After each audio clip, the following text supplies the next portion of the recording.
impart some of my knowledge to your students. To the Indian students, good afternoon. My name is Virginia Gonzalez. I am a senior high school teacher in the Philippines, and I am honored to be with you today. I am a licensed professional teacher from the Philippines, where I specialize guiding senior high school students through the intricate worlds of both technical and creative writing.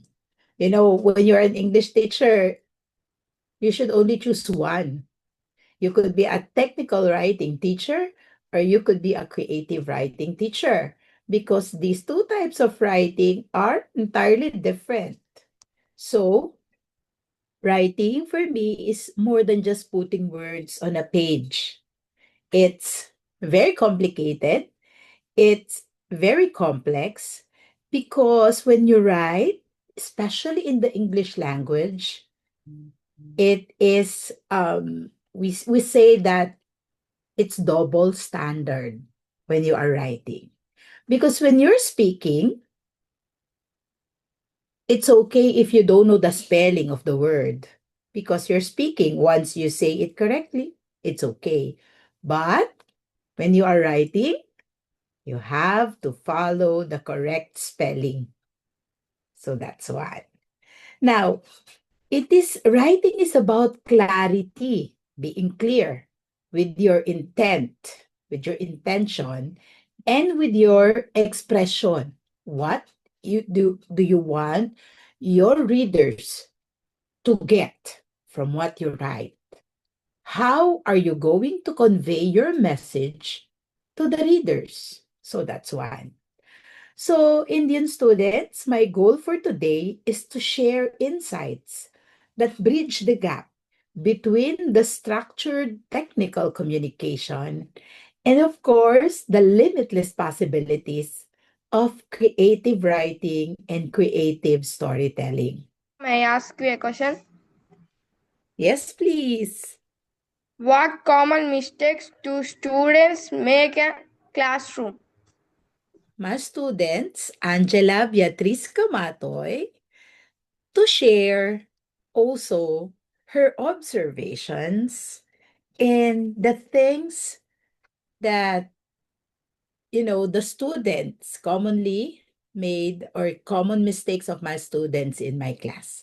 Angela, thank you for joining us. Kindly share your Hi, experience. Hi, ma'am. Hi, everyone. My name is Angela. What was the question again, ma'am? What are the common mistakes that Oh, students okay. are doing in our class? Okay. For me, one of the common mistakes that students make in our class is that we don't organize our thoughts first before we start writing because it gets difficult to, write when you're not sure of what comes next. So that's one of the things that we usually do. Do it overnight. You have a lot of things to consider, Indian students. When you're writing, these are the things that you need to consider. Number one, the topic. What is your interest? What is the topic that you want to write about? Now, in choosing the topic, Indian students, always remember that the topic should be interesting to you. And the teacher should not be dictating the topic that you will be writing. Because it's very hard, really, to, to write something that you are not interested in. Okay? So that is the first one. You have to have an interesting topic. Number two, you have to be given enough time. So even if your teacher will tell you, okay, you write an interesting topic, submit it tomorrow. Well, when you give students not enough time to write, so that is what Genric is telling a while ago. They will use AI.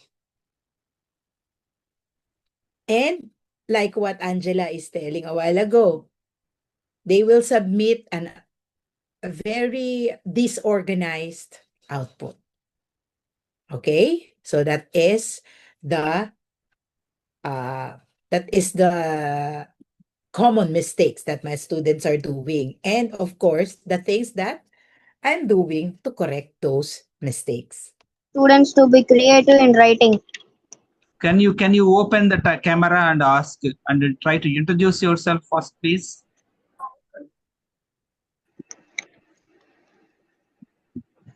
Hi, ma'am.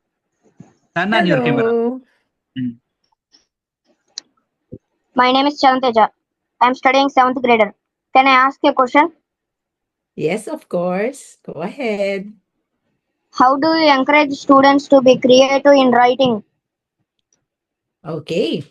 Thank you very much for your question. How do I make my students be creative in writing? So, Luis Elion in the Meet and Angela Beatriz Camatoy are two of my students in humanities and social sciences. And they are the one that I am teaching, where I teach creative writing. Now, uh, in teaching creative writing, we have to remember the word creative. They should not be boxed. You know, it's you have to tell them that it's very important to express their emotions, to express their feelings, to express their point of view without restrictions. And I always tell my students in creative writing that all your feelings, all your thoughts are valid. So it's creative writing, limitless. The imagination is limitless. Now, one of the outputs that I ask them to do is to write a script. To write a script about it's another output, but I ask them to write a script. Um, Luis Elion, are you a writer on that project in PerDev? Miss Gosho, are you a writer? What is your? I want you to help me in answering this, Miss Gosho. Miss Gosho.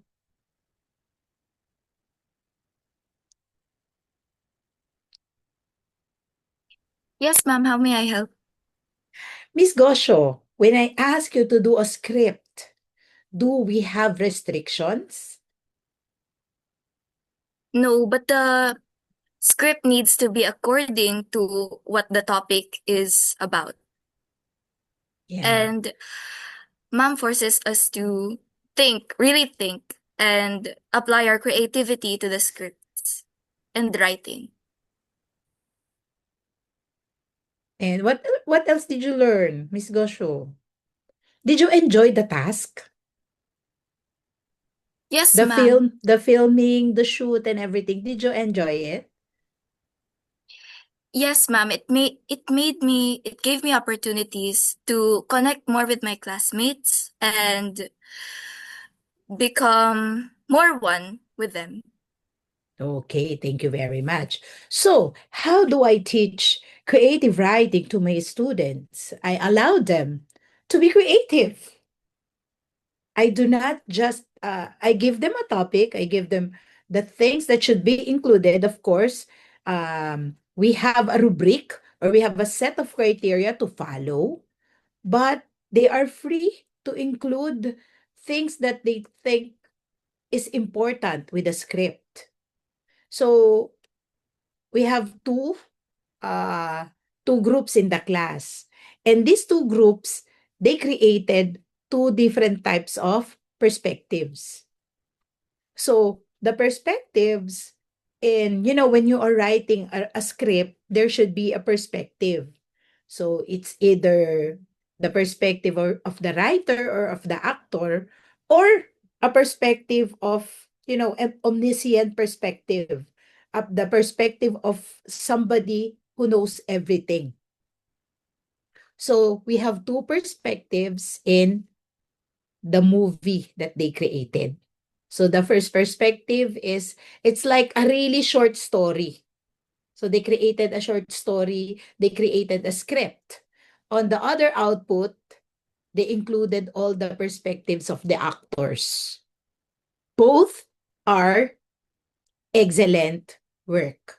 So I give them freedom to express themselves. So So good good evening. Good afternoon. evening. Good evening. Okay. Good evening, ma'am. This is Good Akbar. evening. This is Akbar. Hi. Hi. I am a ninth grader from VZPHS Penumaka. With your permission, may I ask a question? Of course. Go ahead, Akbar. My question is, what activities do you use to improve students' writing? Okay, that's a very good question. Thank you. Okay. What activities do I use to improve my students' writing? Yes. Okay, the first activity is having a partner. When you write something, you need to have a partner. Right, Angela and Luisa Leon? You need to have a partner. What is the purpose of the partner? When you're doing a draft, maybe the topics that the two of the partners are doing may be different.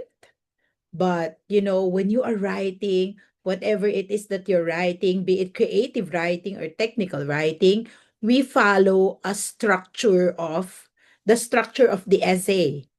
So we have the introduction, we have the body, and we have the conclusion. Be it technical or creative writing.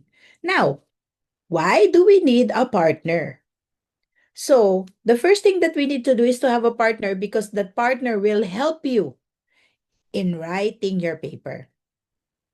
So, after the approval of your topic, you will write your first draft, or you will write your outline. Okay? That is the second activity. The first activity is to look for a partner. The second activity is to create the outline. The third activity is to write your first draft based on your outline. Now, the first draft will be given to the partner for peer evaluation or peer critiquing. So the partner will evaluate his or her partner's work. And then the partner will point out, oh, you need to change this. Oh, the spelling is wrong. Yes. Oh, you need to include another paragraph. Oh, I think you should be putting this in the beginning. Or I cannot see your thesis statement. Oh, your conclusion is very vague. So the partner will help the other student to improve the paper. Yes. Okay? We'll give back the edited or the evaluated paper. They will revise. And then that's the time that they can send to me their final paper. Okay. Now, another activity that I'm doing is monitoring my students in the class. So when I ask them to write something, I give them a minimum of a week to pass it. Yeah, minimum it could be 2 weeks. Okay? But Okay. sometimes they would tell me, "Oh, mom, the time is not enough. Can you extend for another week?" I will check their output, and then I will see if I think the time is really not enough. I will give them ample time to finish it. So that way, my students will not resort to using AI. I'm allowing them to resort to using AI, but I'm not allowing them to pass AI generated responses. Oh, do you need assistance? How can I help you? Are you done? What else do we need to do?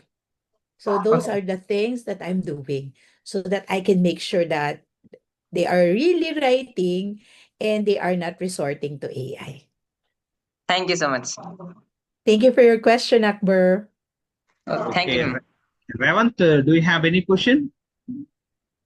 Question, sir. Yes. Can you?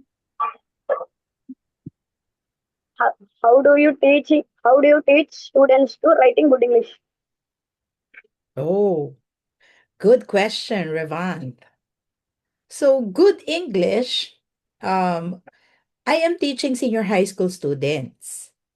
English is really our secondary language. This is our second language.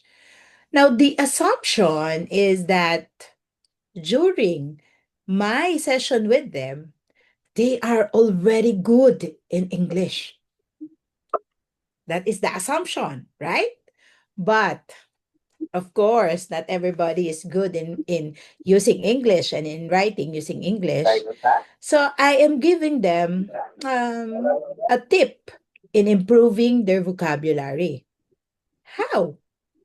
I would ask them to download the Merriam-Webster's app. It's a dictionary app, right? Angela, do you remember that? I asked you to do that. Maybe also in Jenrick Bustillo's class. And then the Merriam-Webster app has a word of the day. Do you have that app, Akbar and Revan? Do you have the Merriam-Webster app in your cell phone? What, ma'am? Merriam-Webster. It's an No. app, a dictionary app. Okay. So this No, is we my don't have. tip to you.